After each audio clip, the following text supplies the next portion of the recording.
será aberta para vocês. Então, não vamos separar o que Deus uniu. A Bíblia não diz peço e possivelmente, é uma grande probabilidade, talvez, e algumas oportunidades não. Deus disse, peçam e receberão. Jesus diz, tudo que você pedir em meu nome, crendo, você recebe.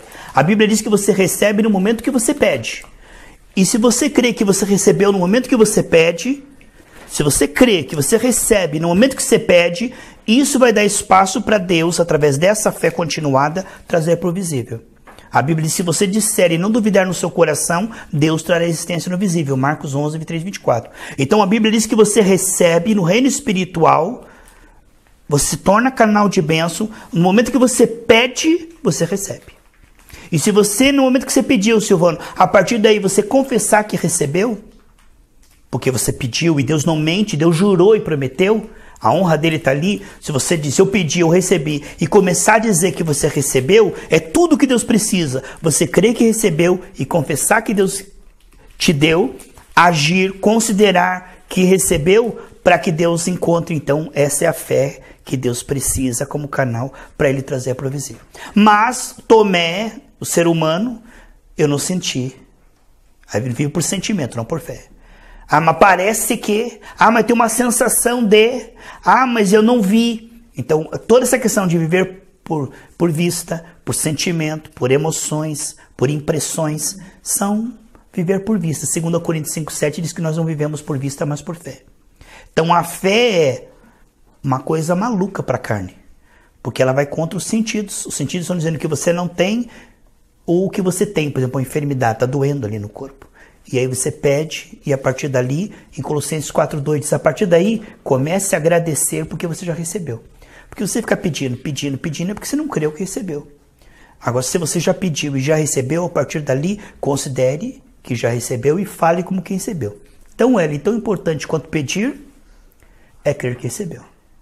Eu me lembro uma vez, nós estávamos numa vigília, e no início da vigília eu falei, Senhor, cerca essa vigília com fogo, e que nenhum demônio possa falar, nem atrapalhar essa reunião.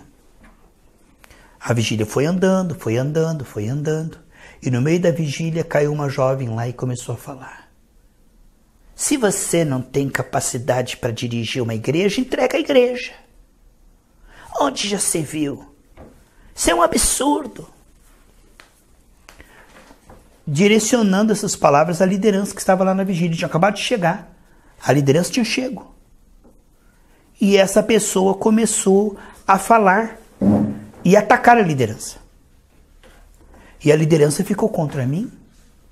Metade da igreja ficou contra mim, porque eu não repreendi aquele demônio e não fiz aquela pessoa calar a boca. Onde se viu?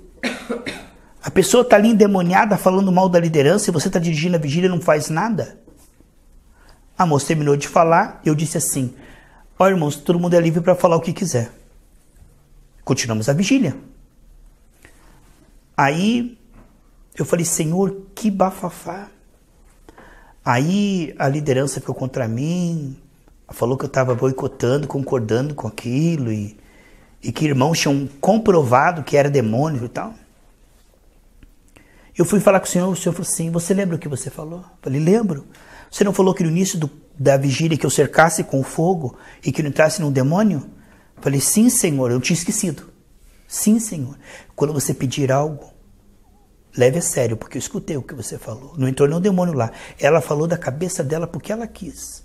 Ela se fingiu para ter coragem de falar aquilo que... É que tem gente que bebe, né, para ter coragem de falar ou fazer o que não tem coragem, né? É. Aí ela falou e se fez de louca, ele. Se fez de endemoniada. Pra dar um álibi, tipo, o demônio que me pegou, né? Não fui eu, não. E aí, o senhor falou, não foi demônio, foi ela. Ela falou porque ela quis. E eu falei, olha, não foi demônio. Foi porque ela quis. A liderança falou, não, foi demônio, porque já conversei com umas pessoas e com certeza era demônio e você devia ter expulso aquele demônio. Passou 1, passou 2, passou 3 dias. Aquela moça apareceu na igreja. Você, preciso conversar com vocês, vamos na salinha. Chegamos lá, ela falou assim, eu quero dizer para vocês que ela pediu desculpa, porque não foi demônio coisa nenhuma, eu falei porque eu quis. Como Deus é lindo. O que quer dizer com isso, Ellen? Quando você pedir pão, Deus não dá? Pedra. Quando você pedir direção de Deus e falar uma coisa que não tem absurdo. Por quê? Uma vez eu fui num culto e a moça já tinha feito várias vezes aquele negócio de colocar o bebê por inseminação e o bebê caía, sabe? Não segurava o outro. E eu fui naquele culto sem muita pretensão e fui orar por ela e pus a mão na cabeça dela e disse: o Senhor está abençoando o seu ventre e tal. E ela chorou tudo. Depois entrou em uma crise. Não, acho que não foi bem isso que Deus falou, de abençoar meu útero, que eu vou ter bebê. Só para abençoar meu útero, para me entender tal. E eu fiquei, ai Deus, não me deixa ser um falso profeta. Porque eu não queria falar, eu não pretendia falar, eu não desejei falar, eu não preparei falar. Eu pus a mão na cabeça dela e a palavra saiu. Mas antes do culto, eu falei: Senhor, não deixa eu falar o que eu quero, mas o que Deus quiser que fale. Eu falei: e agora, Senhor, eu não posso ser um falso profeta. Teve 2 filhos na sequência. Estão lá. Tem uma menina e um menino. O pastor Edilson, que já foi na nossa igreja, hoje abriu um ministério, tem 2 crianças lindas. E a esposa dele não tinha filho e teve.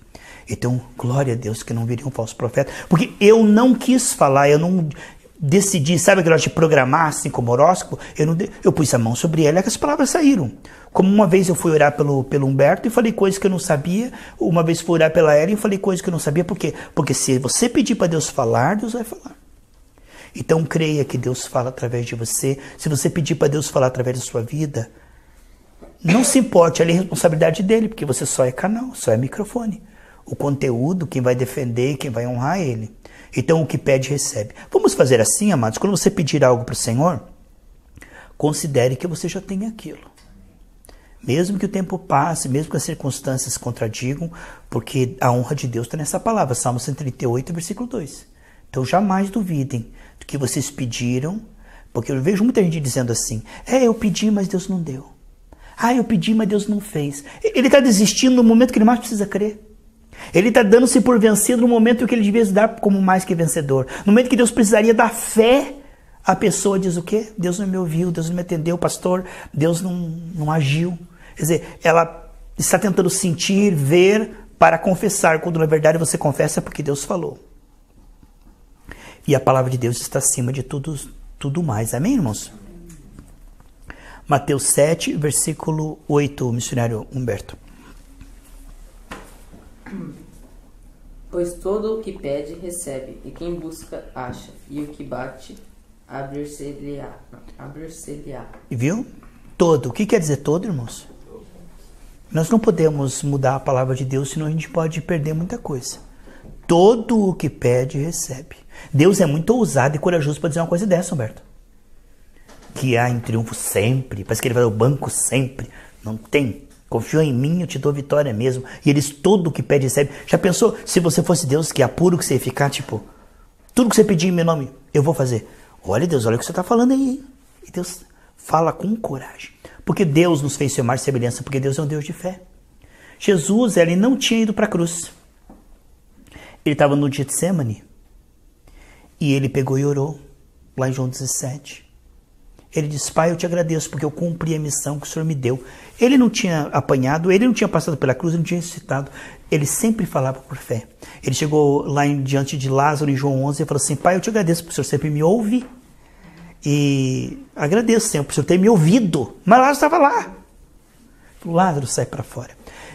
E ele disse: o Senhor sempre me ouve. E quando nós oramos em nome de Jesus, significa que Deus sempre nos ouve. Porque nós não recebemos o que nós merecemos, mas é os méritos de Cristo. Sabe, 2 coisas que pega, Ellen. Eu não mereço e eu não tenho fé para isso. Se Satanás conseguir, acabou com você. Quebrou tuas pernas. Quer quebrar tua perna do milagre? Se eu merecer, Deus vai me dar. Irmãos, você vai estar na areia movediça.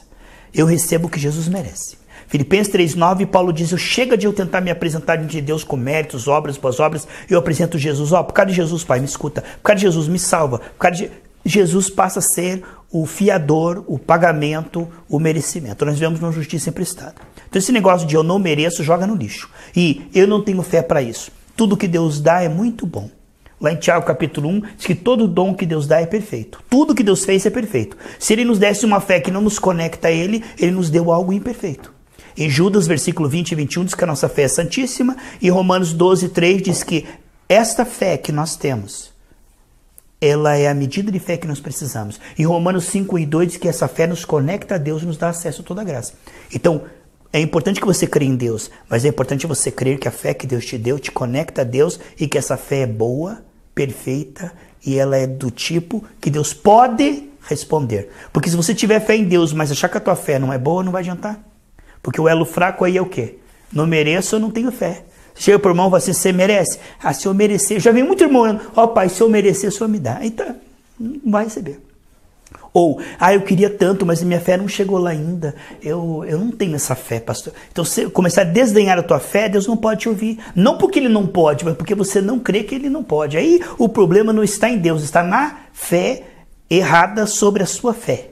Você está tendo uma impressão errada da fé. O que o nosso irmão Humberto leu ali? Porque todo o que pede, recebe.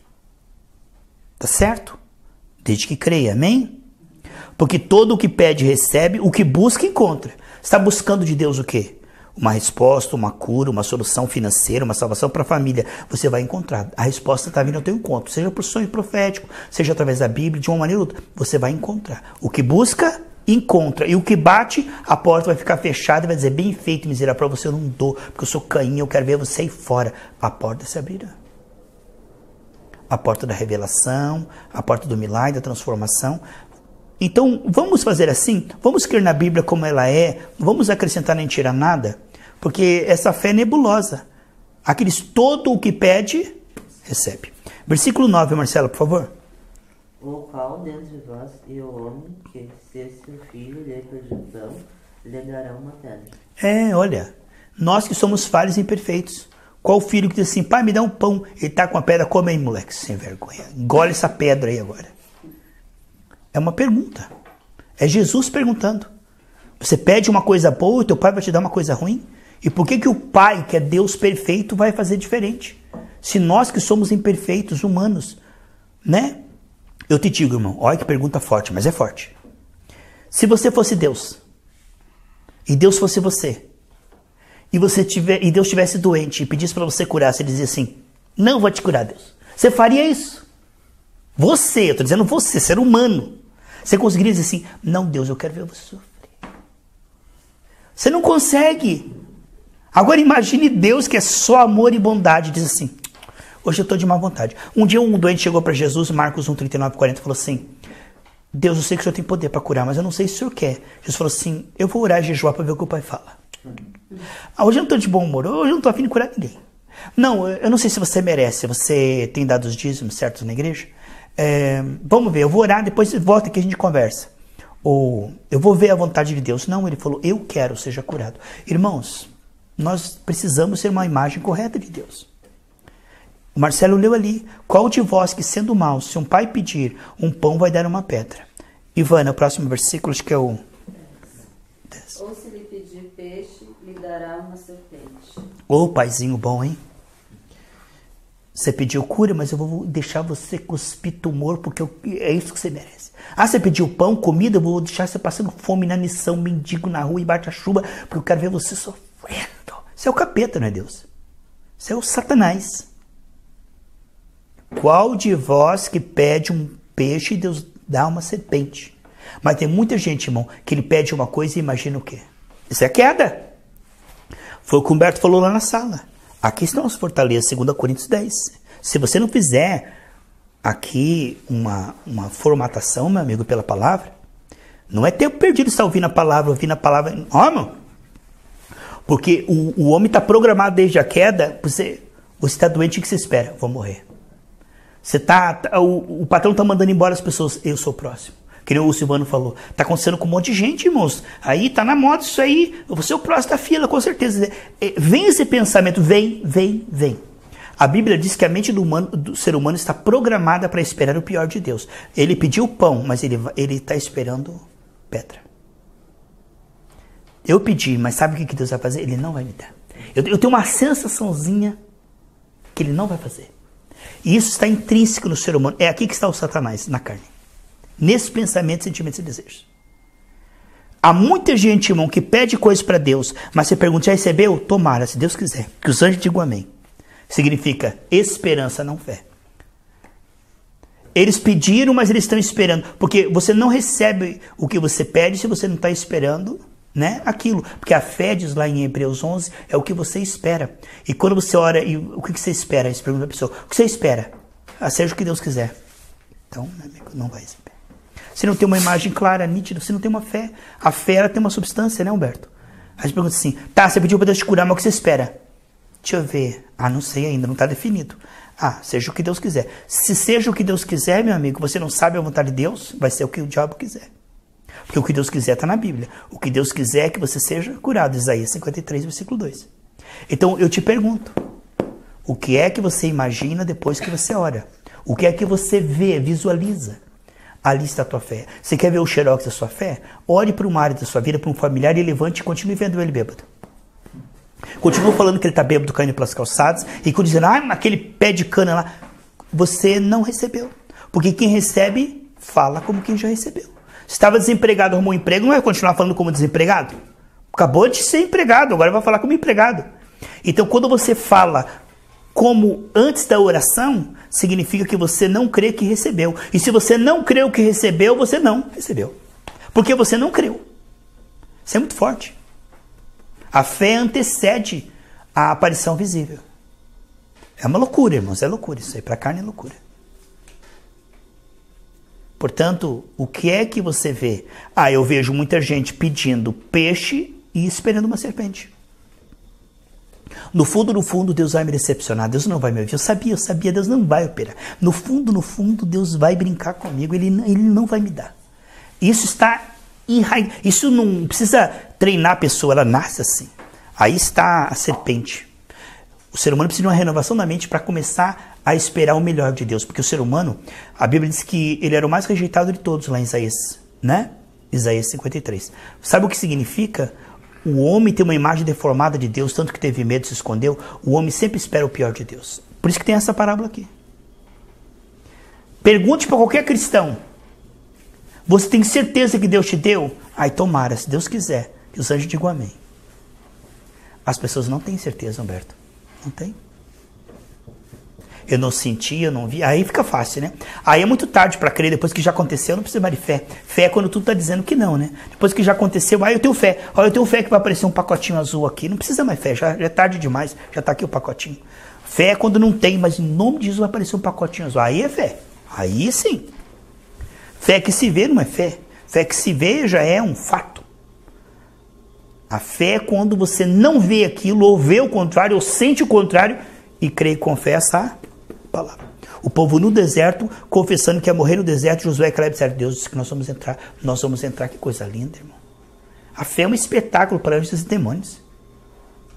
Confessar a cura bem diante da doença, confessar a sobra de dinheiro quando você está com o cheque especial quebrado, confessar que o familiar está salvo, você vê ele trançando as pernas e cada dia que você ora por ele está mais bêbado, mais pé de cana ainda, e você dizendo, não adianta o que eu estou vendo, não é verdade. O que Deus disse, Atos 16:31, crer no Senhor Jesus, será salvo tu e toda a sua família. Crer no que está escrito e ficar firme, ficar surdo, tudo mais, cego, tudo mais, o que está escrito. É aqui, ó, aqui é o trilho, se eu sair daqui, o que vale é o que está escrito. Eu vivo pela palavra, eu creio e falo a palavra, o resto, eu sei que isso parece loucura, mas aqueles que fizeram isso venceram.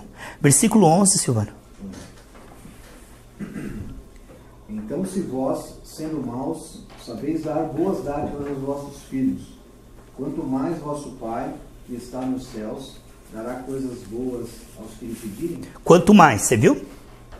Ele faz um parâmetro aí do menor para o maior. Se os seus pais, que não são tão bons quanto eu, dá coisas boas para vocês, quanto mais Deus, que é bom, perfeitamente bom, não te dará coisas boas. Deus não tem coisa ruim para te dar. Eu vou tacar em você uma doença para ver você gritando na cama. Eu me divirto aqui no céu. Eu digo, anjos, vamos se juntar aqui agora, vamos dar risada. Olha lá ele gritando na cama. Isso é o Satanás, irmão. Isso é o demônio. Deus não se diverte com o seu sofrimento. Deus se diverte com você sendo honrado, abençoado, próspero, feliz, canal de bênçãos, cumprindo a sua vida, os anos da sua vida. Deus é por você. Deus deu o seu sangue. Deus levou a tua enfermidade. Deus está com você do lado teu contra esse ataque das trevas. Então é muito importante ter definido: o maior está comigo, o maior decidiu, deu o veredito que eu sou próximo, saudável, cheio de Espírito Santo. Eu vou me colocar ao lado da palavra. Aí você se coloca ao lado da palavra. Quando você se coloca ao lado da palavra, você honra a Deus. Agora, quando você se coloca ao ao lado do problema e confessa o problema, você está negando a palavra. Porque é impossível os dois, Eli. Ou eu confesso a palavra e me coloco do lado da palavra, ou eu me coloco ao lado do problema e confesso o problema. Aí está. Não tem como agradar dois senhores. Você vai ter que escolher. E se você fincar o pé aqui, Deus vai te honrar. Porque se me honra, 1 Samuel 2,30. Vai colher honra, né? Versículo 12. Portanto, tudo o que vós quereis que os homens vos façam, fazei-lo também vós, porque esta é a lei e os profetas. Então, se Deus é bom e sempre te dá coisas boas, sejam também parecidos com Deus em mais semelhança. Façam coisas boas para os outros, sejam semeadores de bênção, de intercessão, de esmolas, de boas obras. Aprendam com o Pai Celestial, sejam gentes que abençoa, não que amaldiçoa, não que julga e critica, mas que intercede, porque defeito nós vemos. Agora, o que fazemos quando vemos defeito? Intercedemos, oramos, porque você quer ajudar a pessoa a melhorar ou quer ver ela pronta e cobrar comportamento? Aí está. Quando você julga, você está dizendo, você já devia estar melhor, né, Silvano? Você bate um carimbo, ó. Não tô... Agora, se você ama o Silvano, você diz, o que eu posso fazer para juntar minha fé com a dele e ajudar ele aos pouquinhos melhorar? Aí está, nutritivo. Nutritivo. O toque de ele, por que você ainda, né? Cobrando comportamento. Aí está. Quando você pedir algo para o Senhor, mude essa linguagem. O que Deus fez para dar a bênção para Abraão? Primeira coisa que Deus mudou, o seu nome e a sua linguagem.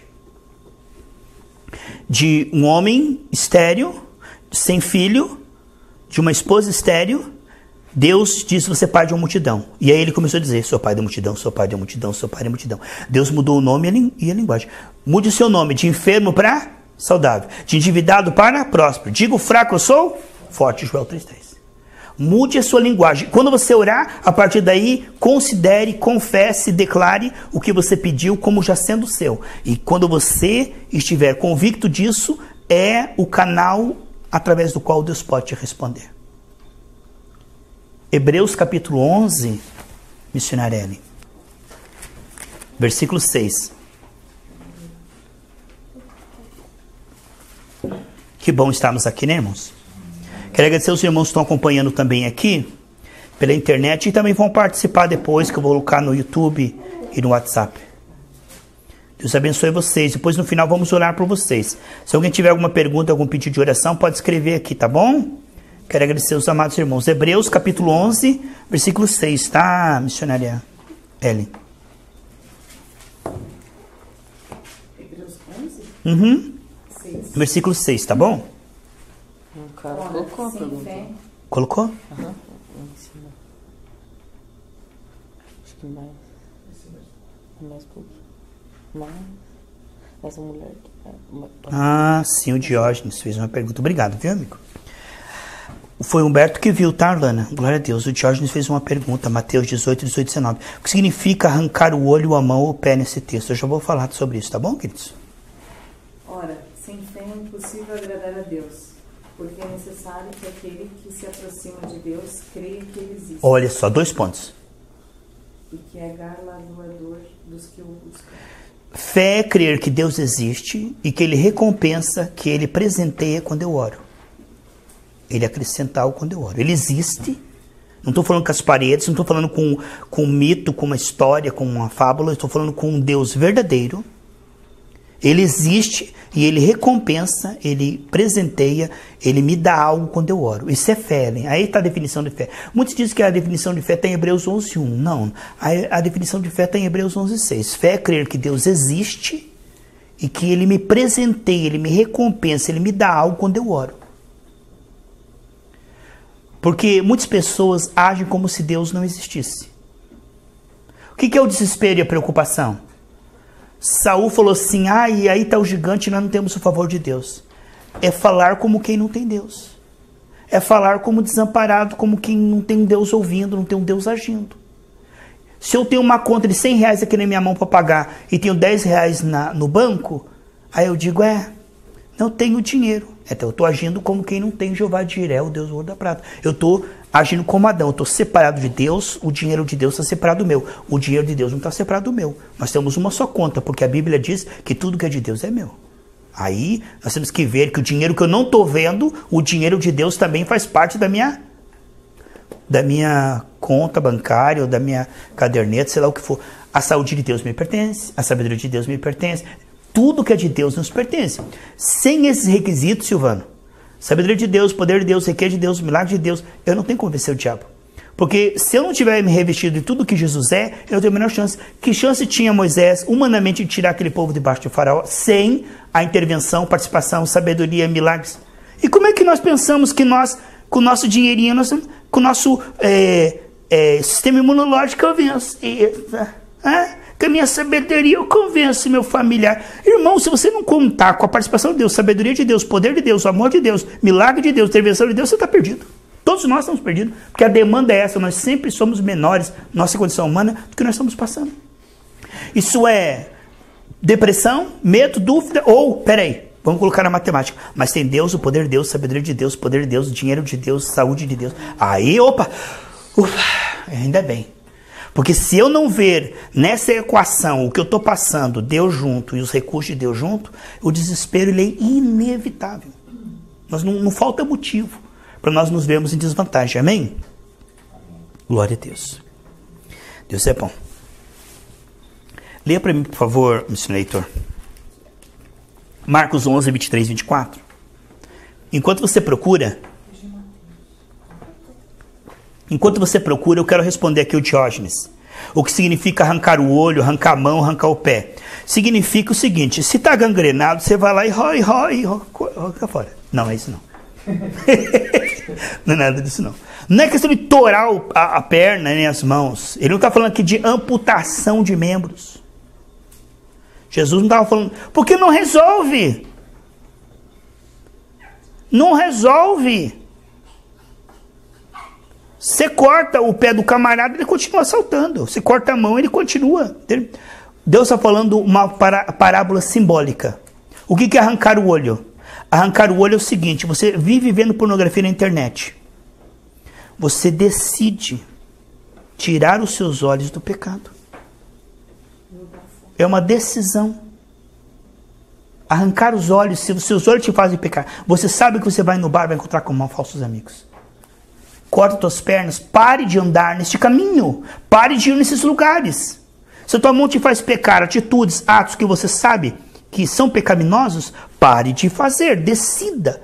Cortar as mãos significa mudar as atitudes. Cortar os pés é parar de ir em lugares que você sabe que Deus não quer que você vá lá. De parar de se misturar com mundanismo, carnalidade, vaidade, coisas que você pode decidir. E no momento que você decide, começa uma batalha espiritual, porque você está acostumado. Aí a responsabilidade é de Deus de colocar nojo naquele pecado. Se você decide não ir mais no estádio de futebol e ficar gritando por homens lá, e dando glória para homens e torcendo para homens, no momento que você decide isto, a responsabilidade é de Deus colocar nojo. E no momento que você decide, Deus já te perdoou. Se Ele vier, você sobe. Isso não te impede a bênção, e Deus está vendo que você está entregando dia a dia, é Ele que vai tirar de você isso aí. Então é Deus que vai arrancar isso, não é você que tem que parar. Porque eu não posso dizer, eu vou parar com a novela, mas aí dá aquele vácuo, 9 horas eu faço o quê? Eu todo dia 9 horas, tim, agora eu fico olhando para as paredes, contando telhada, não adianta. Então quem é que vai... É verdade, Silvano, só se muda um hábito mau com um hábito bom. E se você não substituir o hábito ruim por um hábito bom, você piorou. Por quê? Porque aí você tirou o hábito ruim, mas você não tem nada para substituí-lo. E Deus não quer que você faça com tristeza ou por necessidade. Quando que você vai fazer com alegria? Quando você troca o carrinho de plástico tóxico por um carrinho controle remoto. Então, o que significa arrancar o olho? É decidir parar de olhar para as coisas que você sabe que o Espírito Santo tem te mostrado que é pecado. O que é arrancar a mão e o pé? Significa exatamente... parar de ir, parar de caminhar nessa direção, parar de tomar decisões, parar de tomar atitudes que você já sabe, já viu na Bíblia que é pecado. Quando você toma essa decisão, quem que vai te fazer parar? Deus. Só que essa decisão não pode ser uma coisa esporádica, num culto emocionado. Ai, Deus, eu te juro, nunca mais vou fazer isso. Não é nada disso, não. Se eu te dou uma pomada para você passar segunda, terça, quarta, quinta e sexta e você colocar na gaveta lá, não vai adiantar nada. Sabe o que você tem que fazer? Você tem que passar a pomadinha todos os dias. Assim, todos os dias você se lembra daquilo. Você não é um ouvinte esquecido. Você não é alguém que diz, se Deus quiser, Ele tira, Ele que muda. Deus não vai fazer isso. A tua parte é orar, é jejuar, é entregar. Senhor, olha, eu não quero mais isso na minha vida. Isso está me afastando minha comunhão contigo. Isso não pode continuar. A tua parte é entregar, mas de todo o coração. E a parte de Deus é arrancar aquilo. Então, se você for firme com aquilo que você descobriu que Deus quer que saia da tua vida, você descobriu, isso tem que sair da minha vida. Você não pode tirar da tua vida, você não pode parar, você não pode ser hipócrita e dizer, não, eu não gosto disso, quando o teu coração ainda gosta daquilo. O que você tem que fazer é entregar. Provérbios 23, 26. E a parte de Deus é arrancar. Porque se você tentar arrancar de você mesmo uma ferida aqui dentro, vai ter sangramento, você desmaia e fica espirrando sangue para todo lado. Só Deus que pode tirar. Então ele é o divino médico. A nossa parte é dizer, Senhor, isso vai sair da minha vida. Amém, Diógenes? Espero que tenha sido uma resposta adequada. E se tem alguma área da tua vida aí, rapaz, isso é uma benção, tá, Diógenes? Mas tem alguma área da tua vida aí que Deus está falando, arranca mesmo. E nós vamos orar para que todos nós precisamos arrancar algo. Nenhum de nós aqui é 100% perfeito não, tá, Diógenes? Se fosse só você, a gente se unia, ficava só. Até o Diógenes falou assim, eu dei uma resposta para o Heitor assim, porque lá no céu nós vamos ver o microcosmos até o macrocosmo. Ele falou assim, não, meu Deus, é isso mesmo. Lá no céu, o Senhor vai mostrar todos os segredos do mundo microscópico até as galáxias. Tudo Deus vai revelar para nós, porque tudo que Ele fez é para nós, né? Então, obrigado, Jorge, por essa pergunta. Faça mais perguntas sempre que puder. Você é sempre muito bem-vindo. Agora, nosso irmão Heitor vai estar lendo para nós Marcos 11, 23, 24, devagarzinho. Letra por letra, sem pressa. Nós não estamos desesperados, estamos tranquilos. E esse texto eu quero que vocês prestem atenção. Marcos 11, versículo 23 e 24. Eu falei os dois? Os dois. Eu afirmo a vocês que isto é verdade. Vocês poderão dizer a este monte, levante-se e jogue-se no mar, se não duvidarem no seu coração, mas crerem que vai acontecer o que disseram, então isso será feito. Por isso eu afirmo a vocês. Já é o 24, né? Isso. Por isso. Eu afirmo a vocês, quando vocês orarem e pedirão alguma coisa, creiam que já receberam. Viu? Creiam que já receberam. Mas eu não vi, não senti. Creio que já receberam. Você viu só que bonito, Heitor? Quando pedirem algo, creiam que já receberam. E assim tudo lhes será dado. Creio que já receberam e aí Deus vai dar? Como é que Deus vai dar depois que eu crer e confessar? Então, 3 pontos aqui, Silvano. Estar alimentando e esclarecendo a minha fé para conseguir falar sem duvidar, porque senão aqui vai duvidar. Mas.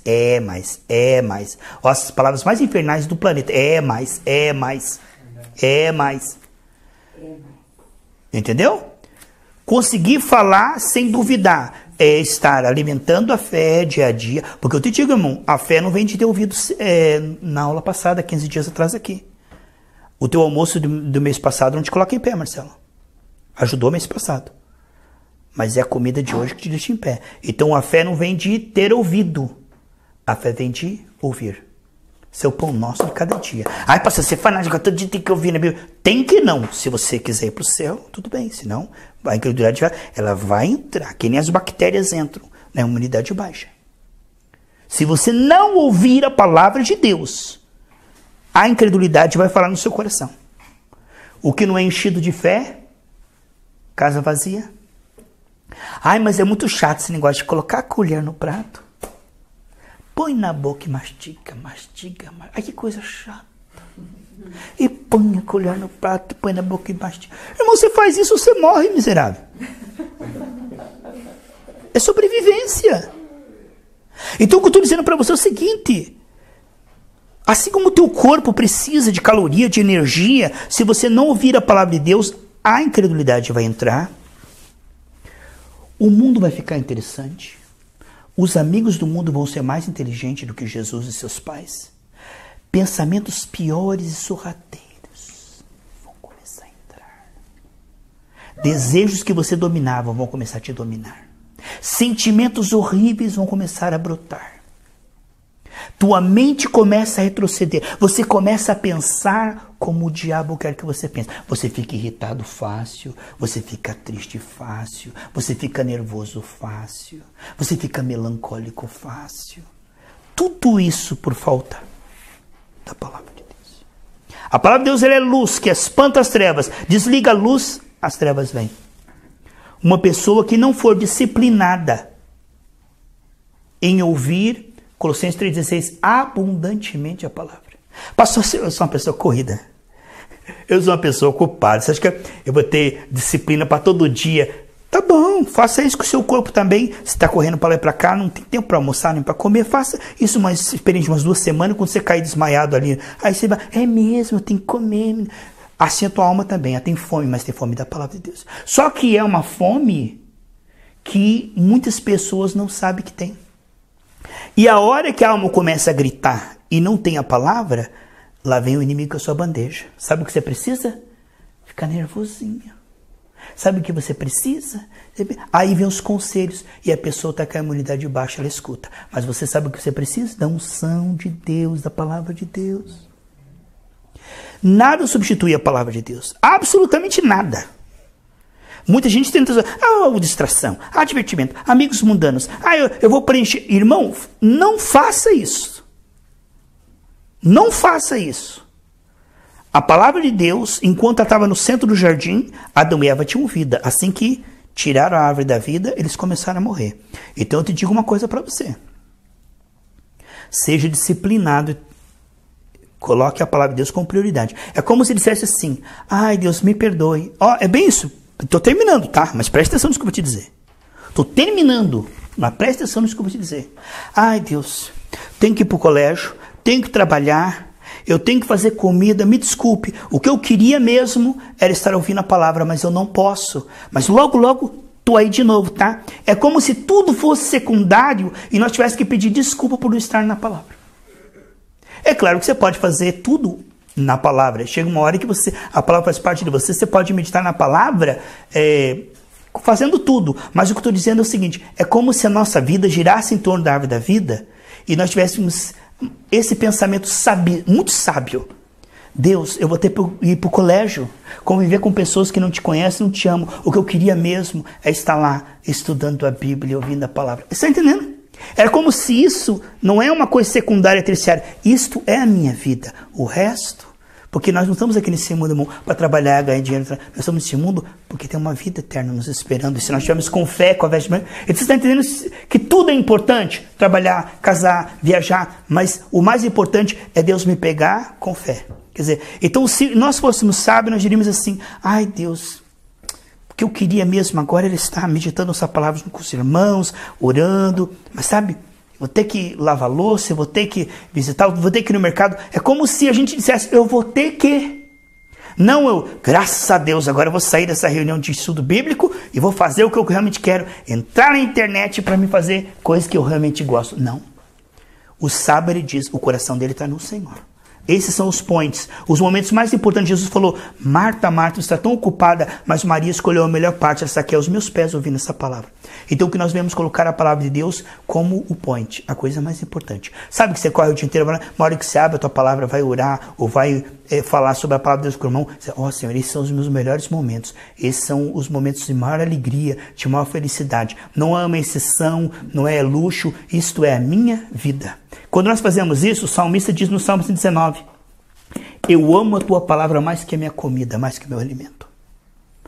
Deus vai despertar em nós isso, amém, queridos? Nós vamos passar aqui para os irmãos. Antes disso, eu quero responder uma pergunta da irmã Kátia. Quando uma pessoa morre, porque a maioria das pessoas comentam, ela foi para o céu, virou uma estrela, está sentado ao lado do Pai, sendo que nem conhecia Jesus, era um estuprador, traficante e outros. Olha só, Kátia, O ser humano, ele gosta de fazer isso. Tudo quanto é funeral, o sem vergonha, o safado, vira tudo anjo, tudo com auréola. Mas morte não muda o estado da pessoa. Como ela morreu, ela está lá. Aqui ela morre com pompas, com honra, com homenagem, com fanfarra, cai lá que nem um bicho no inferno e começa a gritar. Porque eu vejo hoje muita gente falando assim, porque está acontecendo muito suicídio de pastores. Muitos pastores se matando. E aí eles postam assim, o nosso querido pastor nos deixou para estar com o Senhor. Mentira. Mentira, porque isso incentiva o suicídio na igreja. Porque já que o pastor se matou e foi estar com o Senhor, então também estou sofrendo, eu vou me matar. O pastor que se matou e suicidou, ele não foi estar com o Senhor, não, ele foi para o quinto dos infernos. Porque você veja uma coisa, irmão, Deus perdoa o pecado quando você pede perdão. Agora, aquele que suicida não tem tempo de pedir perdão, porque perdão é nessa vida. Eu estou me matando, eu estou pecando até o último segundo, até o último suspiro, eu estou me matando e pecando. Eu morro em pecado. Como é que eu vou ser salvo se eu morri em pecado? O suicida não tem perdão. O que tem perdão em alguns suicidas são pessoas que ficaram loucas. Pessoas que, assim como tem problema do coração, tem problema no pulmão, tem pessoas que saem do ar. Elas não sabem o que estão fazendo, se jogam num prédio. Então Deus pode relevar isso porque a pessoa está fora do ar. Em raríssimos casos. Agora uma pessoa é consciente, vai lá, compra a corda, põe a corda, se mata ou toma veneno e depois diz que foi estar com o Senhor. Eu vejo um absurdo ficar elogiando. Eu tenho muito receio nisso, irmão. Chegar no funeral e começar a dizer, graças a Deus está com o Senhor. Se você não está com o Senhor, você é um falso profeta. Você está mentindo. O pai da mentira é o diabo. Jesus vem naquela hora, você não sobe. E está mentindo para um monte de gente dizendo que ele está com o Senhor. Você tem certeza? Você tem certeza que ele está com o Senhor? Que é isso, irmão? Você vai colocar a mão no fogo por qualquer pessoa? Porque graças a Deus agora está com o Senhor. Tá mesmo? Você viu? Você tem certeza? Deus te revelou? Então, olha, não faça isso não, hein? Esse negócio de ficar aí dizendo, vira estrela, porque tá com Deus, porque graças a Deus descansou. Descansou é agora que começou o tormento do miserável. O que ele sofreu que 100 anos não se compara com um segundo no inferno, porque lá é sofrimento perene. Então esse negócio aí, irmão, de ficar dizendo que a pessoa, porque parece que morreu, virou anjo.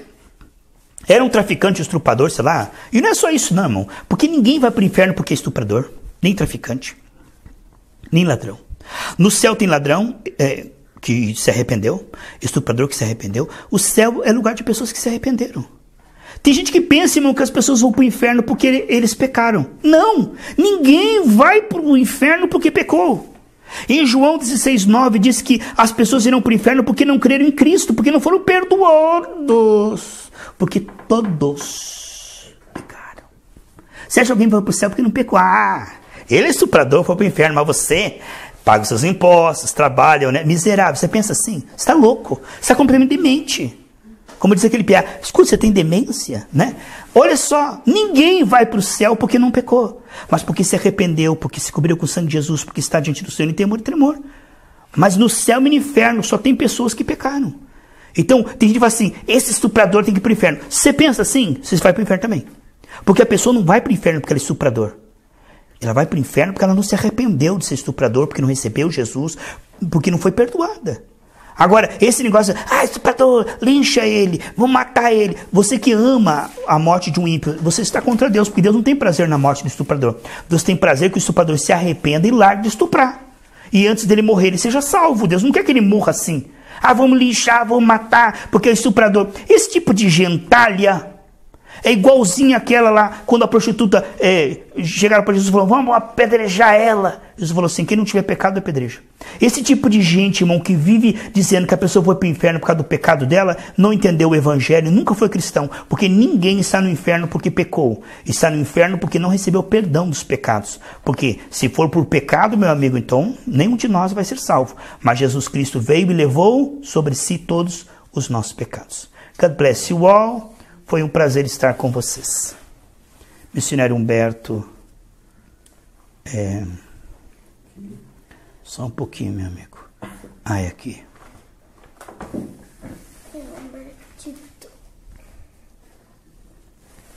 Valendo. Valendo. Boa noite. Boa noite. Deus tem limites? Tipo... Em quê? A pessoa peca toda hora, sempre... Até quanto Deus pode perdoar?